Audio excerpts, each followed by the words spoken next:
नमामि धन्वन्तरिमादिदेवं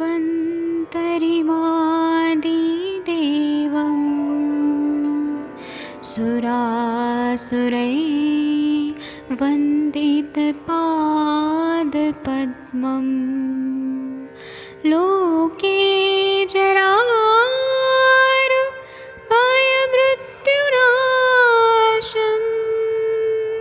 दातारमीशं विविधौषधीनां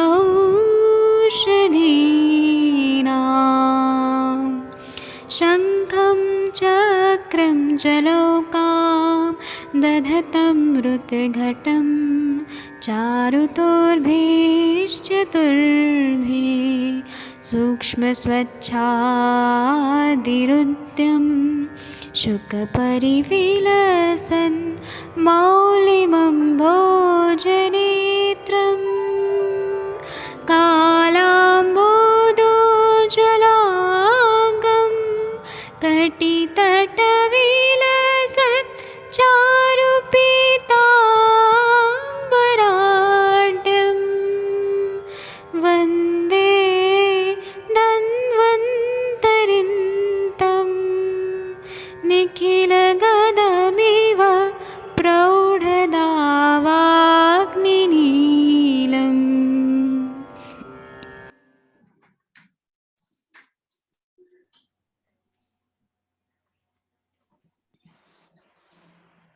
प्रणाम सभी लोगों को। मैं वैद्य अरविंद पाठक पुणे महाराष्ट्र से आप सभी लोगों का स्वागत करता हूं।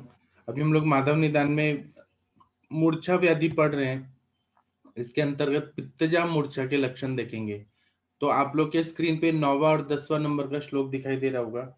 इसको ही हम लोग एनालिसिस करेंगे।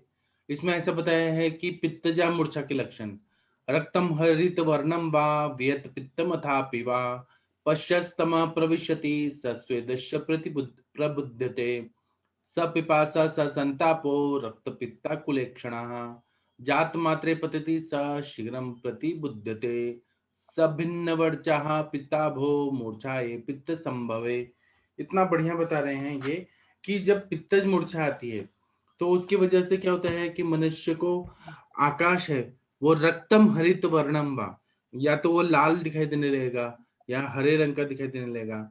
वियत पित्त मथापी वा, इसका मतलब है कि पीला दिखाई देने लगेगा।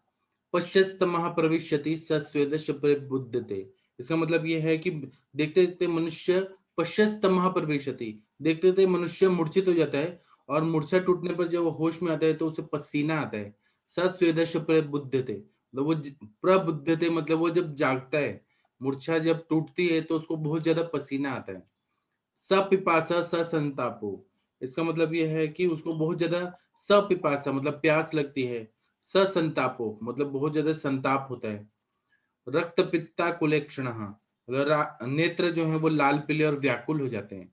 जात मात्रे पद्धति स शीघ्रम प्रतिबुद्धते, मतलब वो जैसे ही उठता है ना तो उसका पूरे आंखें जो रहती हैं वो बहुत ज्यादा लाल पीले हो जाते हैं, व्याकुल हो जाते हैं। सब भिन्न वर्चा पीता भो, जात मात्रे पद्धति स शीघ्रम प्रतिबुद्धते मतलब वो बेहोश होगा, मूर्छित होगा तो वो जल्दी जाग भी जाता है। सब भिन्न वर्चा पिताभो मतलब अतिसार होता है। मूर्छाएं पित्त संभव, पिताभो मूर्छाएं पित्त संभव है मतलब उसकी आकृति है वो पीली पड़ जाती है। टीकाकार इस पे लिखते हैं, टीकाकार का बात बहुत ही महत्वपूर्ण रहता है। टीकाकार बोलते हैं कि पित्तज मूर्छाएं माह रक्त पित्त इत्यादि, रक्त इत्यादि मतलब रक्त आदि वर्ड शब्दों से इन्होंने पित्तज मूर्छा के बारे में बताया है। वेदा आकाशम अत्र स पिपासा स संतापो रक्त पित्ता कुलेक्षणः इति क्वचिद अधिकः पाठः। इसका मतलब यह है कि वियत अर्थात आकाश रक्त आदि वर्ण का दिखता है, क्योंकि अंदर दोष दुष्ट इतनी ज्यादा होती है कि पूरा आकाश उसको रक्त वर्ण का या हरित वर्ण का या पीले रंग का दिखाई देता है। सपिपासा ऐसा मतलब प्यास बहुत ज्यादा लगती है, ऐसा कंडीशन आ जाता है। तो अभी मैं आप सब लोग को अनम्यूट करता हूँ, आप लोग आइए और हम लोग संभाषण शुरू करते हैं। आप लोगों ने ऐसे पेशेंट देखे हैं तो कृपया बताइए। जी, डॉक्टर कंचन मैम, आपने पित्तजा मूर्छा के पेशेंट देखे हैं क्या कि पीला पीला हो रहा है और सब प्यास लग रही है? सर प्रणाम सर। मूर्छा के तो पेशेंट देखे हैं सर, पर ओपीडी लेवल पे इतना मतलब वो मूर्छा होने के बाद दूसरे दिन नेक्स्ट डे आते हैं। पर ऐसे अभी तो आप पढ़ा रहे हो तो तो मतलब धूप में खड़े होने के बाद ऐसे तो बहुत सारे पेशेंट आते ही हैं। जी सर, पर ऐसे स्पेसिफिक सिम्टम्स पता नहीं होते हैं ना, तो सर हम पूछते भी नहीं है कि पीला दिख रहा है या अभी फिर जो कुछ। भर्ती रैली होती है ना आर्मी एयरफोर्स वगैरह की, तो उसमें इतनी भीड़ रहती है, तो वहां तो बहुत सारे लोग ऐसे बेहोश होके गिर जाते हैं, जो धूप में खड़े रहना पड़ता है। हाँ सर, धूप में खड़े रहने वाले तो पेशेंट आते हैं, बहुत बार आते हैं। मतलब कि मैंने जैसे हमारे गांव में बहुत ज्यादा धूप रहती है ना, तो वहां पे तो मैंने हमेशा देखा है कि कोई ना कोई चक्कर आके गिर जाता है, क्योंकि बहुत ज्यादा टेम्परेचर रहता है 48-49 डिग्री। और दोपहर में काम करते हैं, जैसे खेती में काम करने वाले हो या फिर कुछ वजन उठाने वाले हो, तो इनमें ये बहुत ज्यादा दिखता है सर। पर ऐसे ऐसे उसको स्पेसिफिक पित्तज मूर्छा करके नहीं डायग्नोस किया था, अभी जरूर करूंगी सर। जी, thank you sir. Thank you. और किसी को कुछ बताना है तो बताइए प्लीज।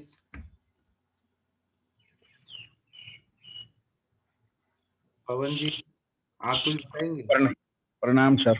आप प्रणाम, बताइए। सर पित्तज मूर्छा का तो वैसे तो पेशेंट काफी सारे देखने को मिलते हैं, जैसे लिवर सिरोसिस के पेशेंट है, और इसका क्रॉनिक पैनक्रियाटाइटिस वाले जो आईसीयू में पेशेंट होते हैं, तो लास्ट स्टेज में सर वो मूर्छित हो ही जाते हैं। आपने धूप वाला तो बता ही दिया एकदम। और सर पित्तज अपस्मार में भी ऐसा है। पित्तज अपस्मार को तो हम जज कर सकते हैं सर, पेशेंट का जैसे मुंह से जो फैन निकलता है वो येलो इस कलर का, उसका आईज से हमें पता लग जाता है, ठीक है ना सर। उसका फेस जैसे हमारे सामने अगर उसको हो गया एपिलेप्टिक सीजर आ गया, तो फेस का हमें पता लग जाता है। और जब पेशेंट को होश आता है सर, उसको स्वेटिंग भी मिलता है, और पेशेंट में एकदम होश में आता है तो पैसे पानी की भी डिमांड करता है।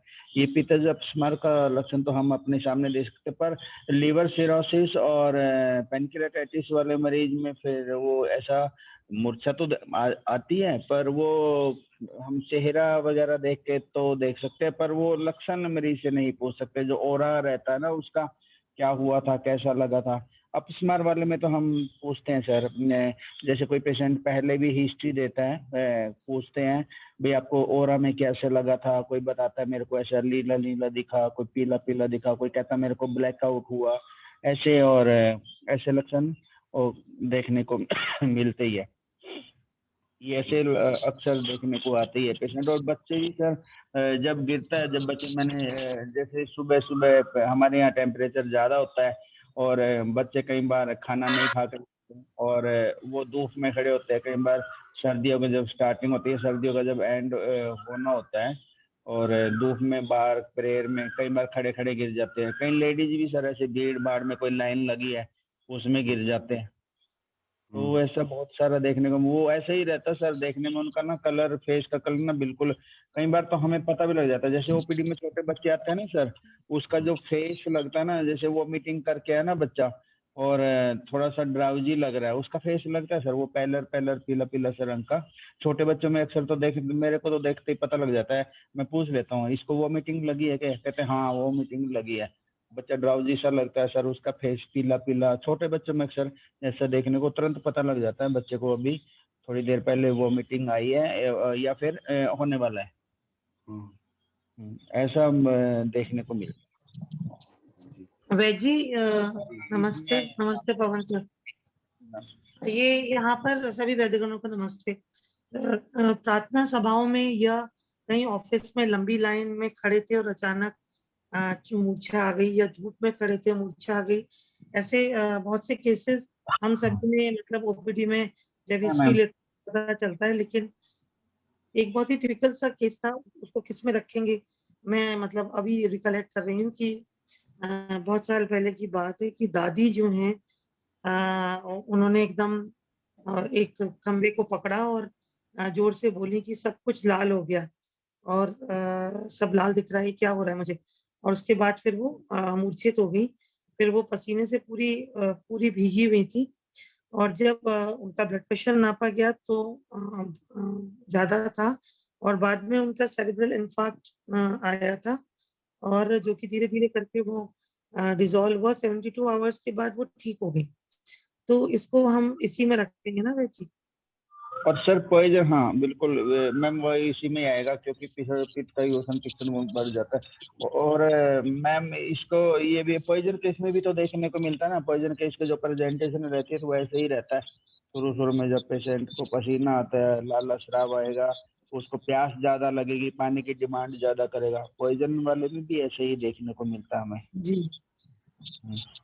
जो मतलब हिस्ट्री लेने पर जो पित्त प्रकोप का कारण है वो पेशेंट जरूर देता है पित्तजम मूर्छा में। मिलता है मैम। तो और बेचारे उनको धूप में खड़ा हो या उसकी डाइट वैसी हो या जो भी कुछ हो, वो इसके मतलब जो हिस्ट्री देता है वो ये जरूर देता है।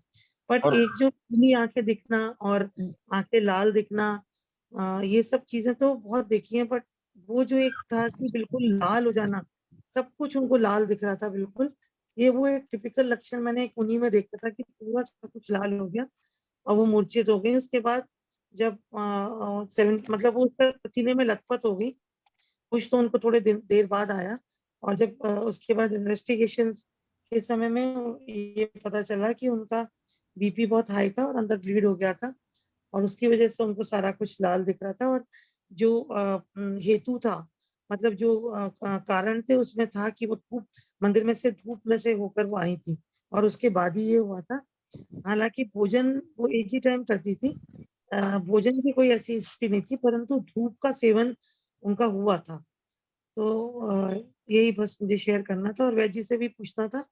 पवन सर ने तो बताया ही ये जॉन्डिस, पित्तजम हाँ जॉन्डिस सीरियल जॉन्डिस होता है ना मैम, ऑब्स्ट्रक्टिव जॉन्डिस होता है।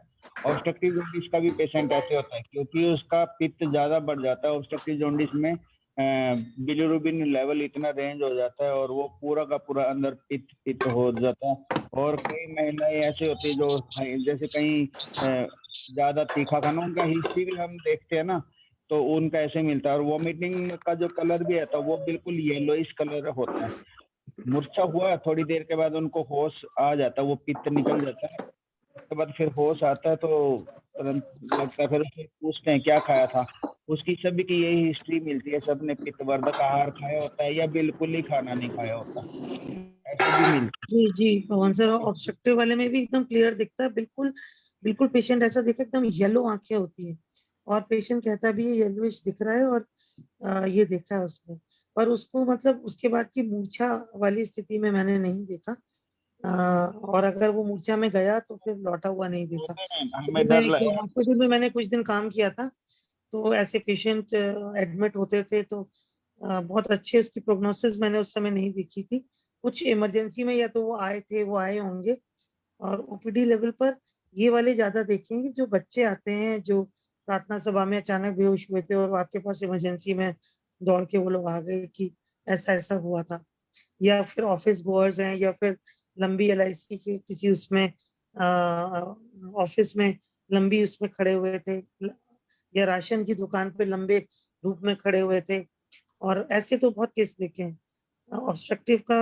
एकदम मूर्छित हुआ और फिर वापस भी आ गया, ऐसा आपने अच्छा किया शेयर किया, हमने नहीं देखा। जी और मैं जैसे बच्चों को खिलाते हैं ना सुबह सुबह, छोटे बच्चे पे खेलते हैं या जो जो बच्चे ज्यादा सुकुमार टाइप के होते हैं, जिन बच्चों का बल थोड़ा वीक होता है और बच्चे धूप में खेल लिए, कई बार हम ना स्कूल में देखते थे कई बच्चों को जैसे रेस लगवा दी, और कई बच्चे ऐसे खो खो खेल रहे हैं कुछ ऐसा, तो उसमें अक्सर लड़कियां ज्यादा रहती है, लड़कियों को ही ज्यादा देखने को मिलता है, लड़के लोगों को कम देखने को मिलता है।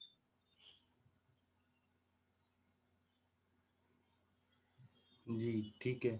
और किसी को कुछ बताना है तो बताइए हाँ डॉक्टर। प्रणाम सर। हाँ प्रणाम सर, बताइए सर। सभी वैद्यों को प्रणाम। सर मैंने देखा है, मैंने एक बार उसमें शोधन कर रहा था पेशेंट का, और उसने उसे अच्छा लगा, बहुत ज़्यादा स्टीम अच्छी लग रही थी, तो उसने कहा और थोड़ी देर बैठ लूँ शोधन बॉक्स के अंदर। तो सर वो थोड़ी देर बाद बाहर निकला और बाहर स्टूल पे बैठा और थोड़ी देर मूर्छित हो गया एकदम, पल्स वल्स सब चली गई सर उसकी थी। तो मैंने तुरंत सर उसे उसे फुट एंड रेंज किया और थोड़ी देर में पल्स वापस आ गई और उसे एकदम होश हवास में पेशेंट आ गया। इस तरह से मैंने देखा था। वह सर पोस्चुरल हाइपोटेंशन हुआ होगा उसको। अरे सर बैठे बैठे तो स्टूल पे बाहर बैठा और एकदम बेहोश होकर गिर पड़ा वो, बिल्कुल मतलब मूर्छित हो गया एकदम सर, जो मैंने देखा था। तो मुझे ये ऑब्जर्व किया कि ज्यादा उसकी प्रकृति भी वातज पित्तज थी कि उसने ज्यादा स्टीम ले ली, इस चक्कर से ऐसा हो गया। हाँ बिल्कुल सर, ओपीडी में भी कई बार ना बाहर वेटिंग एरिया में बैठे होते हैं पेशेंट और बैठे बैठे एकदम गिर जाते हैं, बैठे बैठे ही। गंगवार सर, तो अब आप क्या प्रिकॉशन लेते हो स्वेदन के पहले? पहले उससे कुछ खिलवा पिलवा देते हैं, वैसे कोई मीठा आप खिला दिया, इस स्वेदन तरह के का पहले पेशेंट है। आप गंगवार सर 1 गिलास पानी पिलवाया करिए, और जो जी पेशेंट है उसके सर के ऊपर थोड़ी सी गीली तौलिया रखिए। अगर उसमें लिखा हुआ है तो मोती की माला, तो सच में वो कूलेंट होती है, अगर है वो अफोर्ड कर सकता है। नहीं तो जो उसका चेस्ट है उस एरिया पे थोड़ा सा चंदन वगैरह लगा के, और जब स्वेद के बिंदु माथे पर आ जाए, बस तुरंत स्वेद को बंद कर दीजिए। वो कितना भी बोले, उनसे बोलिए कि बस हो गया, अब आपको जरूरत नहीं है। और जी, ये साउथ में इधर भी रखते हैं मैम, क्या कहते हैं ये, रासना चूर्ण रखते हैं, जो ब्रह्मरंध्र होता है वहां पर।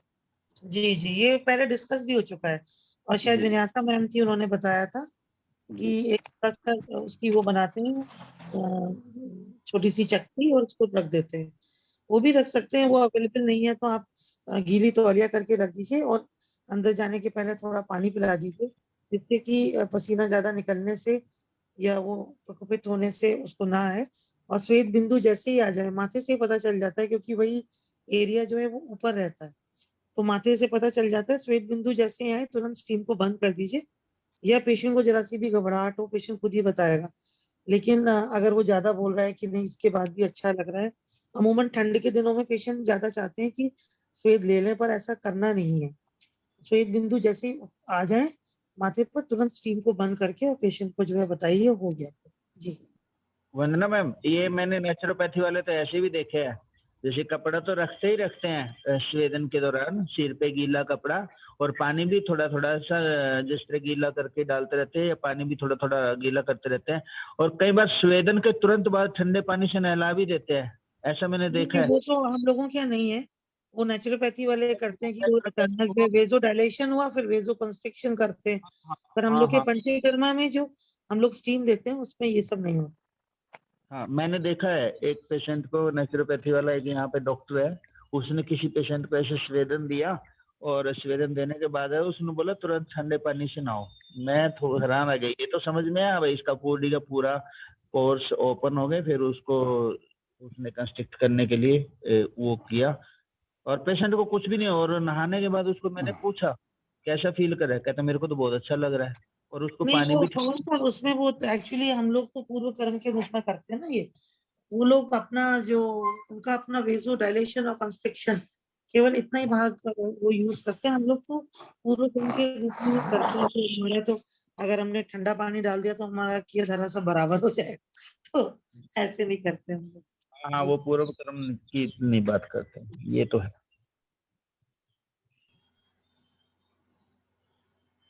और डॉक्टर मनीषा सिंह मैम, आप कुछ बताएंगी?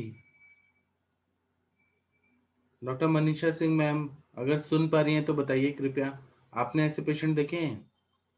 जी सर, प्रणाम सर, प्रणाम सभी को। जी सर, अभी चर्चा चल रही थी स्वेदन का।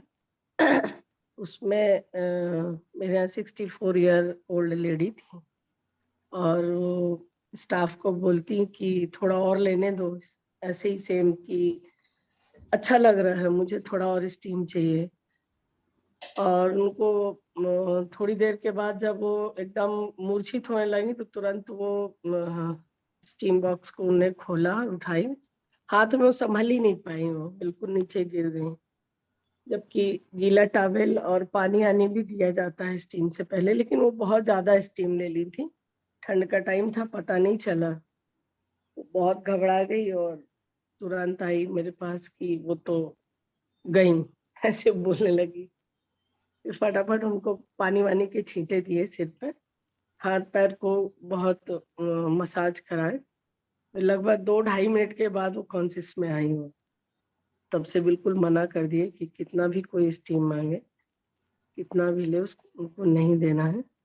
बस आपको जितना स्वेद आपका आ गया उसके बाद आप मत दीजिए।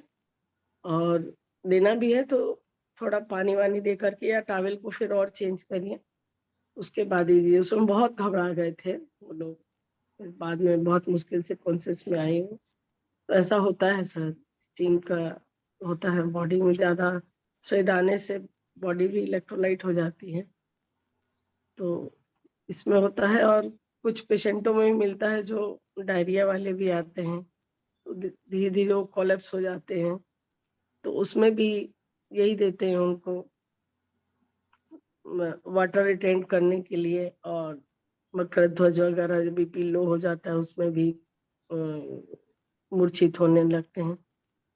एक तो पेशेंट आया सर, वो अपनी मिसेज को लेकर के ट्रीटमेंट करा के जा रहा है और गेट से जैसे निकल रहा वैसी धाड़ से गिरा, बहुत लंबा 6 फीट का, या अचानक से गिर गया। तो हम सब घबरा गए, फिर देखे तो नब्ज देखी तो बहुत बहुत ही स्लो था एकदम।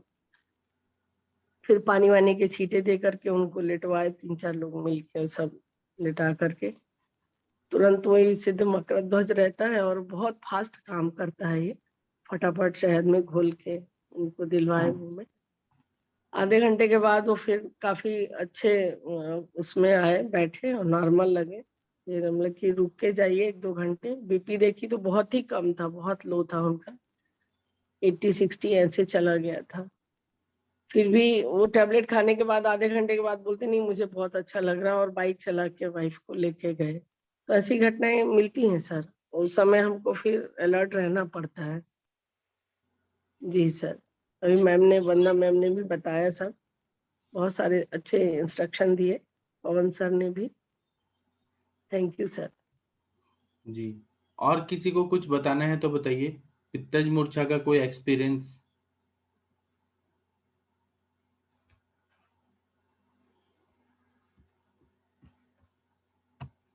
नहीं है तो फिर हम आगे बढ़ते हैं, कफजा मूर्छा के लक्षण पढ़ेंगे। 11 और 12 नंबर का श्लोक देखिए, इसमें कफजा मूर्छा के लक्षण बताए हैं। इसमें बताया कि मेघ संकाशम आकाशम आवृतम वा तमो घनैः पश्यस्तमः प्रविशति चिराच प्रतिबुध्यते गुरुभिः प्रावृते रंगे यथे वाट्रेण चर्मणा सप्रसेक सहृलासो मूर्छाए कफ संभवे। इतना बढ़िया बता रहे हैं कि इसमें कफजा मूर्छा के आक्रमण के समान के समय क्या होता है कि मनुष्य को आकाश को मेघों के समान धूम्र वर्ण का दिखता है, अत्यंत अंधकार युक्त एवं घने बादलों से व्याप्त हुआ मूर्छित हो जाता है। जिस तरह से मेघ संकाशम आकाशम आवृतम व तमोघने, मतलब बादलों के समान अंधकार से आच्छादित हुआ, अंधकार में प्रवेश करता हुआ मूर्छा को प्राप्त होता है और देर से होश में आता है। पश्यस्तमा प्रविशते चिराच प्रतिबुध्यते, बहुत देर से होश में आता है। फिर बोल रहे हैं कि गुरु भी प्रावृते अंगे यथे वाटेन चर्मणा, अंगों में भारीपन होता है, सब अंग गीले गीले चमड़े से ढके हुए शीतल मालूम होते हैं, ठंडा ठंडा लगता है। फिर उपकाई आते हैं, सप्रसेक सहृलासो, वो ज्यादा मुंह से लार गिरने लगता है। उपकाई आता है, जी मिचलाता है, नौशिया फीलिंग होता है, मूर्छा कब संभव है। और फिर क्या होता है, गीले चमड़ों से लिपटा हुआ, इस तरह से उसको लगता है, उपकाई बहुत ज्यादा आती है। टीकाकार बोलते हैं कि कफज मूर्छायाम महा मेघेत्यादि से ये शुरू हुआ है। तमो घने रीति तमो भी घनैश्च तमो अंधकारा घनो अत्र मेघवाची। इसका मतलब यह है कि आकाश में अंधकार और मेघ छाए हुए दिखते हैं। तम शब्द अंधकार वाची है, घन शब्द मेघवाचक होता है। जैसे बादल छाए, इस तरह से कंडीशन होती है। तो आप लोगों ने ऐसे पेशेंट देखे हैं जो कफजा मूर्छा के रहते हैं?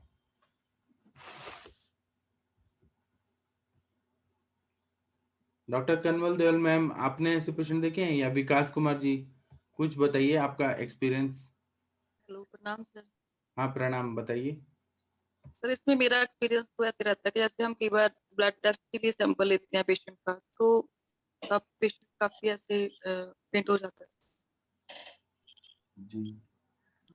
तो सर उसको थोड़ी देर, मतलब जैसे पुट एंड रेज करके उसको फिर वाइप करना पड़ता है, फिर थोड़ी देर के बाद।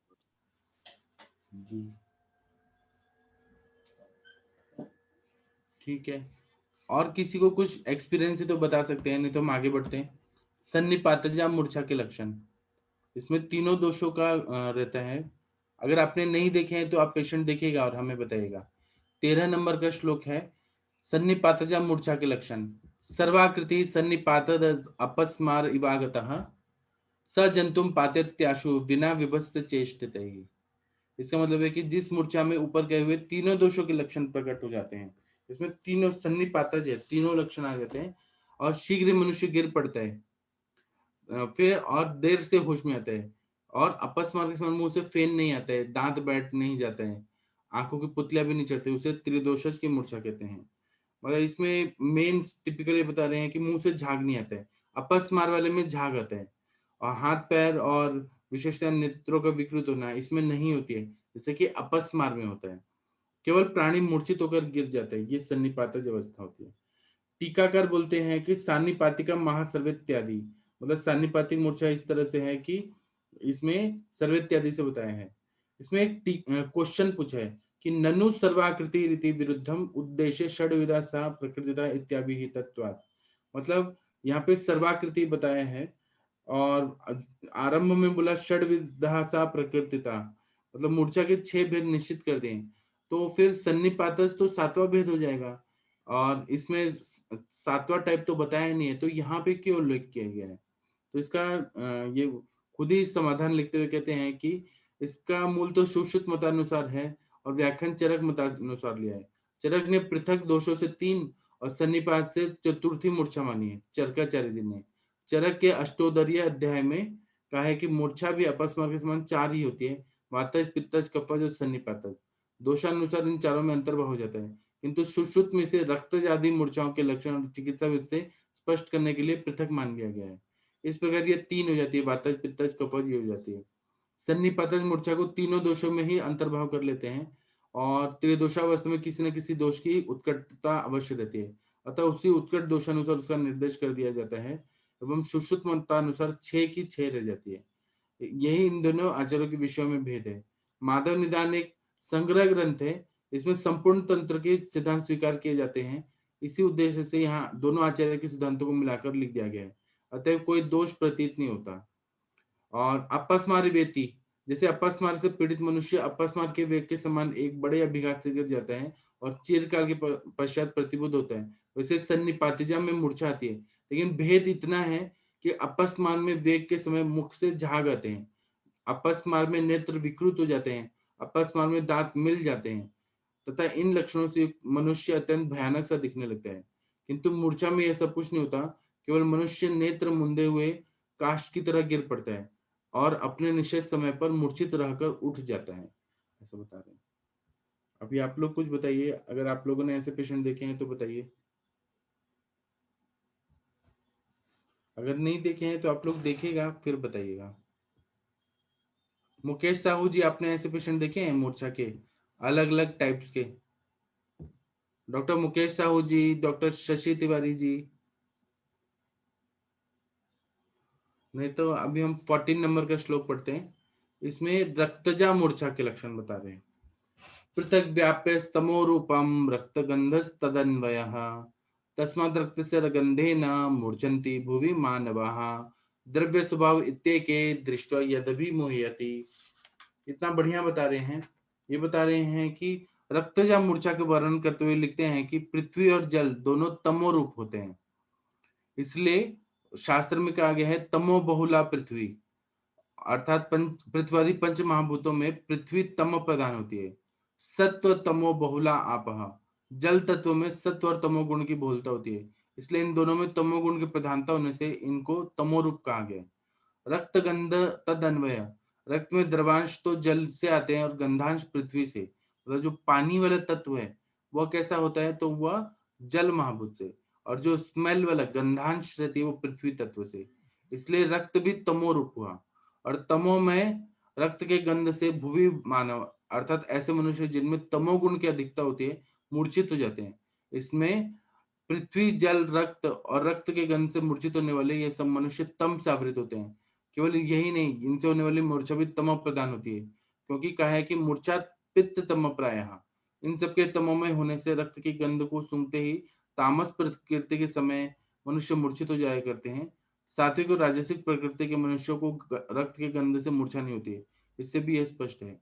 उस आचार्य ऐसा मानते हैं कि द्रव का स्वभाव ही ऐसा होता है कि जिसको देखकर मूर्छा आ जाती है, मतलब वो ब्लड देख के भी मूर्छा आ जाती है, अंदर रक्त के भी प्रकोप हो जाता है और ब्लड देख के भी हो जाती है।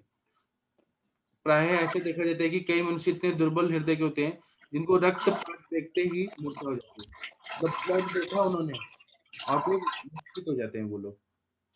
ऐसा आप लोगों ने पेशेंट देखे हैं क्या? मैं जब डिसेक्शन करने के लिए गया फर्स्ट ईयर में, तो वहां पे ब्लड देखते ही जैसे डिसेक्शन शुरू हुआ तो मेरे क्लास की सारी लड़कियों का ऐसे मूर्छा हो गई थी। ब्लड देखते ही उनको ऐसा, और ये सारे सिम्टम्स दिखाई दिए थे। आप लोगों ने देखे हैं कि ब्लड देखते ही लोग मूर्छित हो गए? डॉक्टर आरती शर्मा मैम कुछ बताएंगी आप? नमस्कार सर। जी प्रणाम, बताइए। नहीं नहीं सर, ऐसा कुछ नहीं देखा।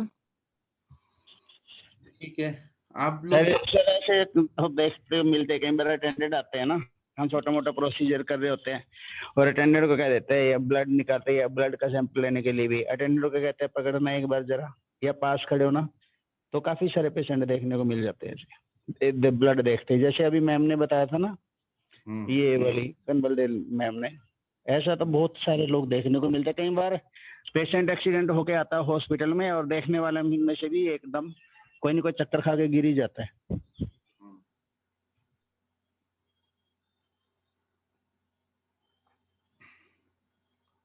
ठीक है, और किसी को कुछ बताना है तो बताइए।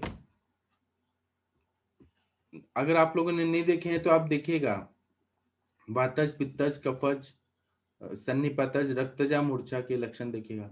इसके बाद आ रहा है कि विषज और मध्यज मूर्छा के लक्षण।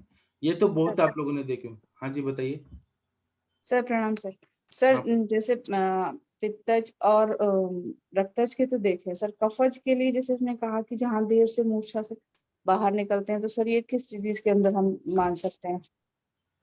उसमें एक फीचर था कि ये मूर्छा देर से टूटती है, जैसे कि हम स्वेदन वगैरह देते हैं तो पित्तज। मल्टी ड्रग रेजिस्टेंट ट्यूबरक्लोसिस में उसमें पेशेंट इतना लीन थीन हो जाता है, एक स्टेज ऐसी आती है जब कफ कुफ बहुत ज्यादा होता है, कई बार पेशेंट बेहोश भी हो जाता है और कई बार उसमें खांसते खांसते भी हो जाता है। वो कफ सिनकपी जो होती है ना, तो वो भी इसी का ही मानेगा ना, वो कफज वाला।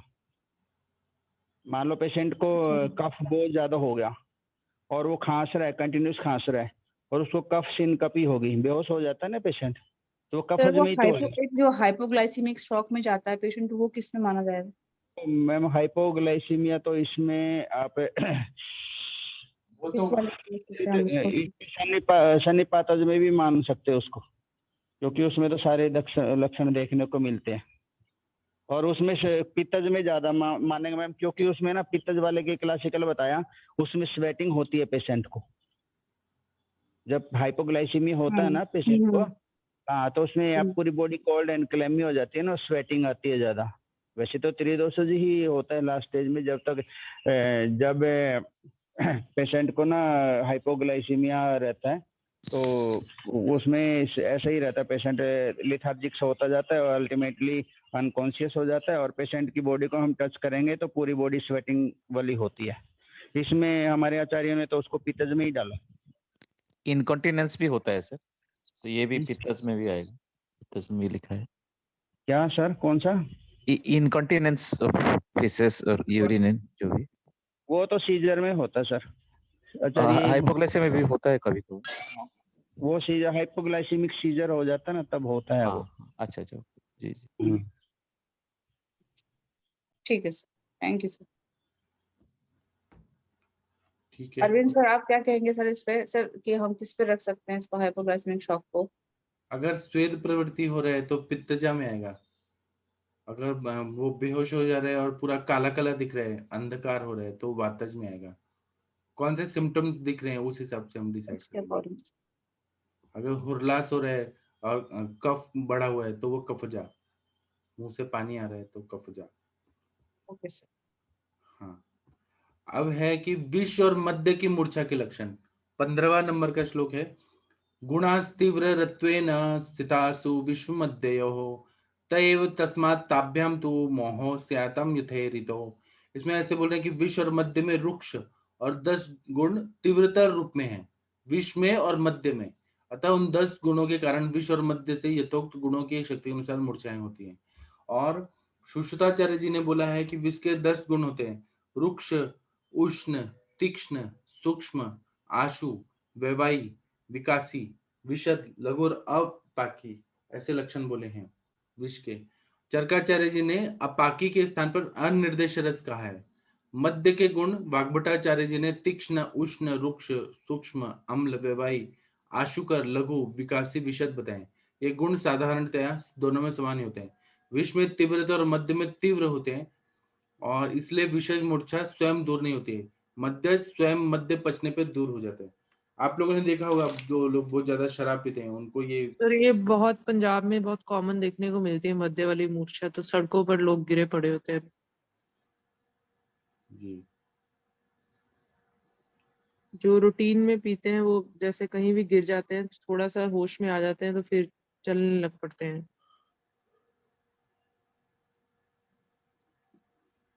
इसमें बोल रहे हैं कि विष जो है रुक्ष होने से वात को प्रकोपित करता है, विष उष्ण होने से पित्त को प्रकोपित करता है, विष सूक्ष्म होने से रक्त को प्रकोपित कर देता है, अव्यक्त रस होने से कफ और अन्य रसों में तत्काल व्याप्त हो जाता है, आशु होने से देह में फैल जाता है, वैवाही होने से शरीर के अणु परमाणु में व्याप्त हो जाता है, तीक्ष्ण होने से हृदय आदि मर्म स्थानों को छिन्न भिन्न कर देता है, विकासी होने से प्राणों को छिन्न भिन्न कर देता है, लघु होने से उसकी चिकित्सा कठिनता से हो पाती है, विशद होने से वह किसी एक स्थान में रुक नहीं पाता। अतः विष शरीर में पहुंचकर दोष स्थान प्रकृति इन सबको प्रकोपित कर देता है। सुश्रुत में आशु के स्थान पर आपाकी गुण माना है। चरक मतानुसार आशु विषपाक में पाक की प्रतीक्षा ही नहीं करनी पड़ती है। अतः आशु और अपाकी को एक ही समझना चाहिए, मतलब बिना पाक हुए जल्दी जल्दी उसका प्रभाव दिख जाता है। तो ऐसे पेशेंट आप लोगों ने देखे हैं जो शराब पी के बहुत मूर्छित हो गए हैं, उस पे एनालिसिस क्या है कि क्या रहता है? आप लोग के आसपास बहुत सारे लोग होंगे ना कि वो पड़ जाते हैं शराब पी के। हेलो, हाँ जी बताइए। प्रणाम सर, प्रणाम सभी को। सर मुझे एक याद आ रहा है, मैं बचपन में बहुत छोटी होती थी तो हम जहाँ रहते थे तो वहाँ ना किसी ऐसे बंदे ने, दिवाली के नेक्स्ट डे की बात है, उसने काफी ड्रिंक कर ली होगी रात को। तो वो मतलब बाद में वो जैसे वहाँ के एक लोगों के लिए कहानी बन गई बच्चों के लिए। तो वो कहते कि इतनी उसने ड्रिंक कर रखी थी कि वो रात को फिर उसको पीने के बाद शायद प्यास लगी होगी तो उसने कई घरों का दरवाजा खटखटाया रात के 12-1 बजे के। पानी जिसका भी खटखटाता था तो बोलता था पानी, तो किसी ने नहीं मतलब ऐसे उसे, सब कोई डरता ही रहा क्योंकि उसकी हिस्ट्री ऐसी थी कि वो डेली ही ऐसे ड्रिंक करके घूमता था। बट उस दिन उसने कई घरों के दरवाजे खटखटाए कि पानी चाहिए पानी चाहिए, फिर लोग इकट्ठे इकट्ठे हो गए बट जब तक वो मूर्छित हो गया था और उसकी डेथ हो गई। तो फिर वो सर उस एरिया में वो ऐसे हो गया था कि छोटे बच्चों को घर वाले डराते थे रात को उसका नाम लेके, अगर कोई बच्चा ऐसे जिद करे कुछ करे कि वो आ गया है, वो बंदा, उसका नाम था जर्नैल सिंह। तो सर अब मैं सोचती हूँ कि उसे यही मूर्छा हुई फिर ड्रिंक करने हाँ के बाद जो मूर्छित हाँ। हुई। और आप लोगों ने ऐसे देखेंगे पेस्टिसाइड पी लिया या कुछ ऐसे पी लिया, जहर पी लिया, तो विष के वजह से भी मूर्छा हो जाती है, बेहोश हो जाता है इंसान। हमारे एरिया जी में भी ना ऐसा एक आदमी था, वो पुलिस में काम करता था। तो रोज हम देखते थे, हम भी छोटे थे तब हम देखते थे वो कि वो जैसे जब स्कूल जाते थे तो ऐसे सड़क पे गिरा होता था। तो वो जब वापिस आ रहे होते थे तो उसका बेटा उसको लेके जा रहा होता था। तो पता नहीं कितनी देर हम उसको मतलब रोज ही देखते थे ऑलमोस्ट। तो फिर बाद में पता लगा कि वो ड्रिंक करते हैं। तो जैसे मैडम बता रहे हैं तो ऐसे मतलब पेरेंट्स ऐसे डराते हैं कि इधर नहीं जाना उधर नहीं जाना, तो वो ये कह के बताते थे कि वो फलाना बंदा गिरा होता है वहां पे, तो वहां से नहीं नहीं जाना, मतलब हमें ऐसे रोकते थे जैसे वो मैम बता रहे हैं। तो वहां पे ये चीज कॉमन है। तो अभी भी हम इस एज में भी हम ऐसे लोग वहां पे सड़क पे आम मिलते हैं आपको गिरे हुए, कि जो ड्रिंक करके ऐसे गिरे होते हैं। सर इमरजेंसी में तो ऐसे बहुत सारे पेशेंट आते हैं, शराब वाले भी आते हैं सर, और भी जैसे विष वाले भी आते हैं। और सर जो नशा करते हैं ना, जैसे ये गांजा, अफीम, स्मैक एडिक्ट रहते हैं पेशेंट, वो भी कई बार हमारे पास पेशेंट बेहोश है, कोई पे उठा के लेके आता है पेशेंट को, तो हम पहले कोई अटेंडेंट साथ भी नहीं होता, किसी ने देखा नहीं होता, कई बार अनकॉन्शियस पेशेंट रोड साइड पड़ा होता, कोई उठा के उस पेशेंट को ले आया, तो हम पहले तो देखते हैं सर, उसको स्मेल करके देखते हैं इसने कहीं शराब स्वरूप तो नहीं पिया हुआ, तो वो पता लग जाता भी ये शराब ज्यादा पिया हुआ है, या वहाँ पे कहीं स्मेल हमें नहीं देखने को मिलती सब सर, फिर हम उसके ना प्यूपिल देखते हैं, जितने ओपी पे कई बार पेशेंट ऐसे करता ना, जहर खा लिया और ऐसे ही कहीं दूर जाके दूसरे इलाके में गिर गया और उसको कोई लेके आया। जो ऑर्गेनोफॉस्फोरस पॉइजनिंग वाले हैं उनका हम प्यूपिल चेक करते हैं, उनका जो प्यूपिल्स मिलता है वो बिल्कुल कंस्ट्रिक्टेड मिलता है, पिन पॉइंट प्यूपिल हमें मिलता है, और कई बार स्मेल भी आ जाती है, कई बार नहीं आती। और सर ये जो स्मैक एडिक्ट पेशेंट होते हैं या इंजेक्टेबल लगाते हैं, उसका पूरी बॉडी पे चेक करते हैं, ये नशे नुशे करके कोई इंजेक्टेबल तो नहीं लगाता, बॉडी पे निशान हमें मिल जाते हैं।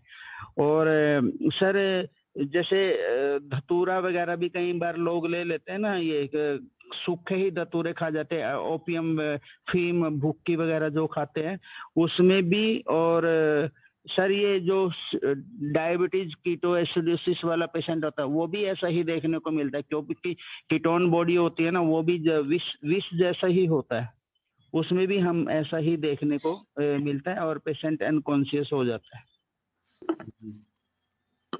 ऐसा अक्सर देखने को मिलता है ये वाले में। ये भी हम उसको फौरन ही वो मतलब जहर ही मानेंगे, ketone just like a poison ही तो होता है जी। और ओपियम वाले का सर जो ये खाते हैं ना धतूरा वगैरह, इनके तो प्यूपिल डायलेटेड मिलते हैं हमें, इनका पता लग जाता है ये दूसरे वाला नशा खाया है इसने जी। और पॉइजन वाले का पता लग जाता है, शराब वाले का स्मेल से पता लग जाता है जी। डॉक्टर सरोज मिश्रा जी, आपने ऐसे पेशेंट देखे हैं जिन्होंने मद्य पिया है या विष पिया है और वो मूर्छित हो गए? हाँ सर, देखे तो बहुत सारे हैं जी, पॉइजन बताइए, के, एक्सपीरियंस बताइए। लेकिन हम वहां पे देखते थे तो उसको फाइंड आउट या रूल आउट करना तो नहीं हो पाता था कि इसने कौन सा पॉइजन लिया है। तो एक कॉमन प्रोसीजर सबके लिए अडॉप्ट किया जाता था, जिसमें गैस्ट्रिक लवाज वगैरह कराई जाती थी और एट्रोपिन वगैरह भी दिया जाता था। इसके अलावा हम लोगों के आयुर्वेद में एक यूनिवर्सल एंटीडोट करके मेंशन्ड है। यूनिवर्सल एंटीडोट जो है वो चारकोल है, टैनिक एसिड और मैग्नीशियम हाइड्रोक्साइड है। तो यहाँ पे charcoal 4, magnesium hydroxide 1 and tannic acid magnesium hydroxide 2 and tannic acid 1 का रेशियो रखा जाता है 4:2:1। तो इसमें ये यूनिवर्सल एंटीडोट के तौर पे ये इस्तेमाल किया जाता है। चारकोल जो होता है वो स्टमक से कुछ भी अगर जो पॉइजन गया होगा अंदर इंटेस्टाइनल म्यूकोसा के अंदर या स्टमक म्यूकोसा के अंदर जो चला गया होगा तो उसको ये एब्जॉर्ब कर लेता है। तो charcoal, tannic acid and magnesium hydroxide मैंने कई इस्तेमाल किया, लेकिन चारकोल लाऊं कहाँ से, ये एक सबसे बड़ा प्रश्न बनता था। तो उसके लिए मैंने ब्रेड को जलाया और ब्रेड को जलाने के बाद जो उसका कोयला हुआ वो हो गया चारकोल। टैनिक एसिड कहाँ से लाऊं, चाय की पत्ती उबाली और चाय की पत्ती का गाढ़ा गाढ़ा पानी जो है that is tannic acid. Magnesium hydroxide कहाँ से लाऊं, जो एंटासिड होता है वो एंटासिड मैग्नीशियम हाइड्रोक्साइड होता ही है, तो वो मिला दिया, तो ये हो गया हमारा यूनिवर्सल एंटीडोट।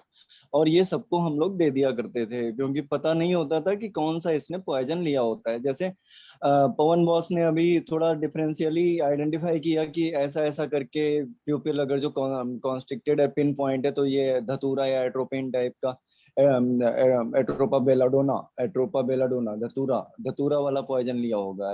इसका जस्ट अपोजिट उन्होंने प्यूपिल अगर जो डायलेटेड है, हाँ प्यूपिल डायलेटेड है तो एट्रोपा बेलाडोना वाला लिया होगा एंड वाइस वर्सा ऑर्गेनोफॉस्फेरस में प्यूपिल पिन पॉइंट करके ऐसा करके।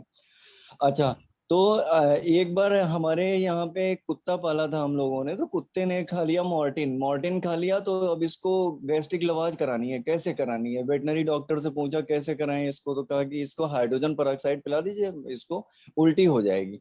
तो उसको हाइड्रोजन पेरोक्साइड पिलाया। हाइड्रोजन पेरोक्साइड पिलाने के बाद उसको 3-4 वॉमिटिंग के वो हुए और उसका जितना भी इसने मॉर्टिन वगैरह खाया था वो निकल के बाहर आ गया। इसके अलावा यही है कि एट्रोपिन वगैरह का इस्तेमाल हम लोग बाद में किया करते थे या साइन अप एट्रोपिनाइजेशन के तौर पे किया करते थे in emergency cases allopathic hospitals. मैं एक्चुअली गवर्नमेंट डिस्पेंसरी एलोपैथ में भी रहा हूँ, तो वहाँ पे भी मुझे काम करना पड़ता था। तो ये सब केसेस आए दिन हुआ करते थे, डील करना पड़ता था। जी सर। चारकोल तो सर अभी भी मिल जाता है, जो चारकोल इमरजेंसी केस डील में करते हैं ना, चारकोल का टेबलेट आता है, बहुत सारी कंपनियां बनाती है। और मैगसेल्फ भी फ्रीक्वेंटली देखने को, मैगसेल्फ का भी पाउडर आता है सर, वेटनरी में फ्रीक्वेंटली यूज होता है मैगसेल्फ। जब इनका वो हो जाता है ना, मैग्नीशियम सल्फेट होता है जो हमारा सुमैग या मैगमैग है, वो भी मैगसेल्फ ही है, हाइग्रोस्कोपिक होता है, वो भी पानी को अंदर से खींच लेता है। ठीक है, 400 तो ग्राम का ये डब्बा आता है, सोडा बाई कार्बोहाइड्रेट का, सोडा बाई कार्ब का और मैगसेल्फ का। और हम तो कई बार आईसीयू में भी वैसे भी यूज करते थे, जैसे कई बार स्वेलिंग हो जाती है ना पेशेंट को, हमने थ्रोम्बोफ्लेबाइटिस हो गया, तो हम क्या करते थे, मैगसेल्फ का पाउडर घोला, उसमें पट्टी को डिप किया और ऊपर से वो बांध दिया, उससे स्वेलिंग सब साइड कर जाता है मैगसेल्फ से। मैं भी बहुत इसी कारण इसको यूज करता हूँ, क्योंकि ये हाइग्रोस्कोपिक प्रॉपर्टी है, अंदर के जो जितना भी जलीय अंश है उसका अवशोषण कर लेगा एक्सॉस्मोसिस के थ्रू। और वेटनरी में फ्रीक्वेंटली यूज होता है चारकोल। कई बार ऐसे होता है ना, पशु कई बार पेस्टिसाइड किसी ने छिड़का, और कई लोग जेलसी के बारे भी ना जहर खिला देते हैं एक दूसरे के पड़ोसियों को। ऐसे पहले होता था, पर अक्सर अब तो नहीं देखने को मिलता। कई लोग ऐसे जेल से निकालने के लिए जहर डाल दिया किसी को, पशुओं को, या पशु खेतों में चर रहे हैं और पेस्टिसाइड वाला घास खा गए, उसमें ये चारकोल का लिक्विड भी आता है वेटनरी में, और उसमें मैगसेल्फ या टैनिक एसिड तो नहीं होता, एक कंपोजिशन शायद मैंने देखा है उसमें तो था ये। और बाकी चारकोल और फ्रीक्वेंटली मैगसेल्फ अक्सर यूज होता है, एब्जॉर्बिंग प्रॉपर्टी रहती है ना इसकी, वो सारा का सारा उसको एब्जॉर्ब कर लेता है। सर मैं इसमें एक क्वेश्चन पूछना चाहती हूँ, जैसे अगर कोई बच्चा मरकरी मतलब खा जाए, मेरे कोई सीनियर थे, उनके बच्चे ने वो जो बीपी अपरेटस का जो मरकरी रहता है वो टूट गया, तो कोई आसपास नहीं था, वो पी गया वो चीज मरकरी से। और एक थर्मामीटर, जैसे कई बार बच्चे चबा जाते हैं, कुछ उसका अंश खा गया, वो इनहेल कर गया, तो उन्होंने गैस्ट्रिक लेवेज वगैरह सब कुछ कराया, उसके बाद भी उसमें ट्रेसेस रहे मरकरी के। तो उस समय मुझे इतना नहीं पता था, मेरे को बस इतना पता था कि जो घृत होता है, गऊ घृत होता है, वो सबसे अच्छा वो विष के लिए होता है।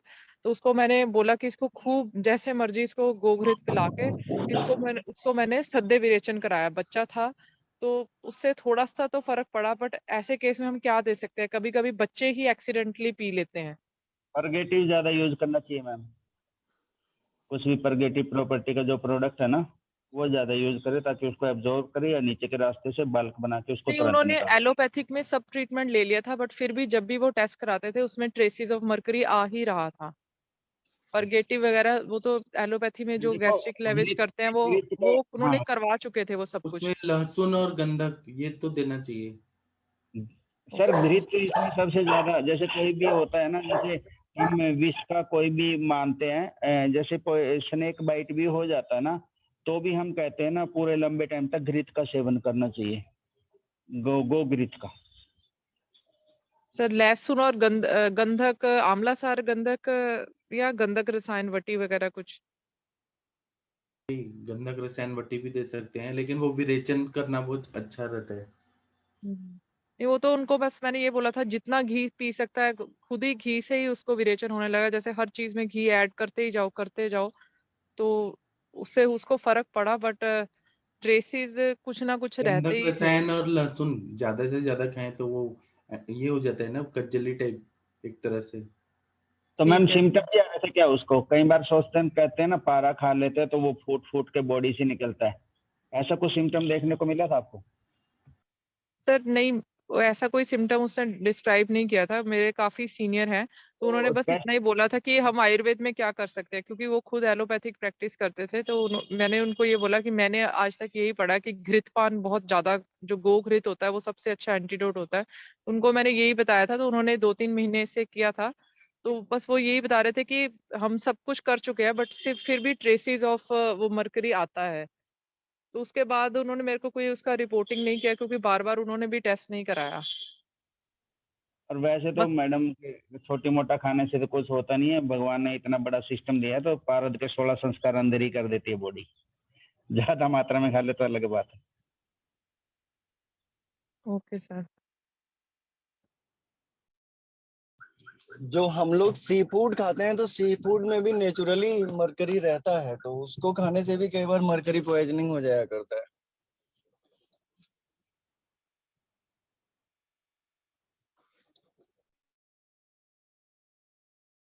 जी, और किसी को कुछ बताना है तो बताइए प्लीज।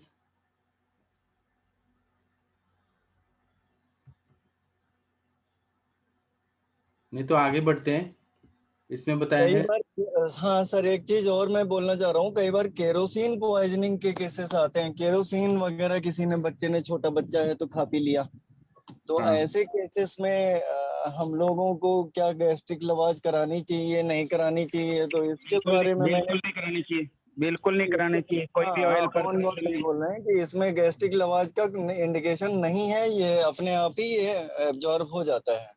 हाँ, नहीं वो इमल्शन बन के क्या होएगा, वो आपको निमोनाइटिस कर देगा। हाँ ये भी एक बहुत अच्छा सबसे बताया बेसिक आपने। कॉम्प्लिकेशन है।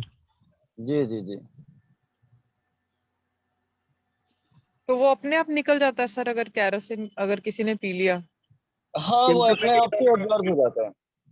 एंटासिड वगैरह ज्यादा दो ताकि अंदर से बर्निंग वगैरह ना एंटासिड करे। दे सकते हैं, हाँ एंटासिड दे सकते हैं, और ये जो अभी मैंने बताया charcoal, tannic acid, magnesium hydroxide, इसको भी हाँ दे सकते ये हैं, ये भी एब्जॉर्ब करता है।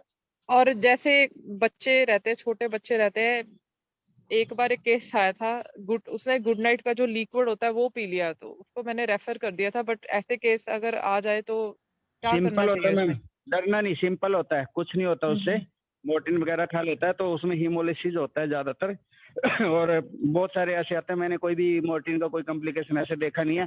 आप एंटासिड यूज करो, जैसे सर ने बताया ना, चारकोल वगैरह, ये मैक्सल्फ वगैरह, एब्जॉर्बिंग प्रॉपर्टी का कोई भी चीज यूज करो तुरंत। मैं तो कोई भी आता ना ऐसे बच्चा खा के आ जाता। पिछली बार मेरे को ये तारपीन का तेल, बच्चे खेल रहे थे, खेलते खेलते उसने सोचा कुछ रखा उसमें, उन्होंने वो पेंट वेंट कराया था उस पे, और एंटासिड मैंने दिया उसको, फुल बोतल लोड कर दिया था, कम से कम भी 60-70 ml, और कुछ हुआ नहीं, बच्चे को सही हो गया। और बहुत सारे मोर्टिन वाले तो हजारों केस आते हैं। कई बार नौबत आ जाती है कि इंटरनल ब्लीडिंग हो जाती है, ऐसे केसेस में हेमोलिसिस ही उसका सबसे बड़ा होता है। विटामिन के का इंजेक्शन दे देते हैं उन केसेस में। सिम्टोमेटिक तो वही चलता है भाई, हेमोलिसिस हमारा ना हो, और उस टाइप जी का हम ड्रग दे ताकि हेमोलिसिस ना हो। विटामिन के गुड चॉइस है, और देते ही हैं। और उसको सोडा बाइकार्बोनेट वगैरह ज्यादा लगाते हैं, तो मतलब एल्कलाइन मीडिया क्रिएट करते हैं हम। सर ये acidic media- गुड नाइट वाला और टर्पेंटीन ऑयल वाला ये जरूर ग्रुप में आप ऐड करिएगा प्लीज। और वो जो डॉक्टर सरोज ने वो डिस्क्राइब किया, वो जो 3 जो उन्होंने घर पे ही बनाया, बिकॉज ये कभी कभी ऑन एंड ऑफ लोग आ जाते जी हैं तो कई हमें। बार रॉ मटेरियल अवेलेबल नहीं हो पाते हैं ना, मेडिकल स्टोर नहीं वगैरह आपने नहीं है। बहुत अच्छा बताया। बहुत सा कभी ऐसा समय भी होता है कि आपके पास कुछ भी नहीं होता, तो हाँ युक्ति हाँ। कोयला लगानी चाहिए। मैम, कोयला नहीं पीस तो के ना, लकड़ी वाला क्योंकि कोयला। मैं जिन डिस्पेंसरीज में काम करता हूँ वहाँ के आसपास ऐसा कुछ अवेलेबिलिटी होती नहीं है, तो हम ऐसा दिमाग लगा के कि कैसे कैसे सर उसको ये बनाएं। ग्रुप में जरूर डालिएगा, बिकॉज ये एक प्रैक्टिस लेवल पे और होम रेमेडी के लेवल पे भी ये बहुत हेल्पफुल रहता है, क्योंकि आजकल बच्चे ऐसे हैं, बहुत सारे आ जाते हैं ऐसे। जी जी कुछ भी कई ना बार हाँ। ना मिले ना, उसमें लकड़ी वाला कोयला होता है ना, लकड़ी वाला हाँ कोयला, जी उसको बॉस। पीस के बस पिला दो पानी में घोल के, वो चारकोल ही है। हाँ वो भी चारकोल है, but bread is easily available. इसमें आपने परसेंटेज क्या रखी थी, इन दोनों का रेशो क्या रखा था तीनों का? 4:2:1। चारकोल इज 4 गुना, एंड 2 गुना कितना होता है, 2 गुना ये रहता है magnesium hydroxide, and tannic acid 1 times. ठीक। ये हमारा कॉम्बिनेशन नहीं है, ये हमारी आयुर्वेदिक संहिताओं में ही मैंने पढ़ा है कहीं। बढ़िया जी ठीक है, थोड़ा सर ब्रेक। प्रणाम। प्रणाम। सर। प्रणाम जी, बोलिए।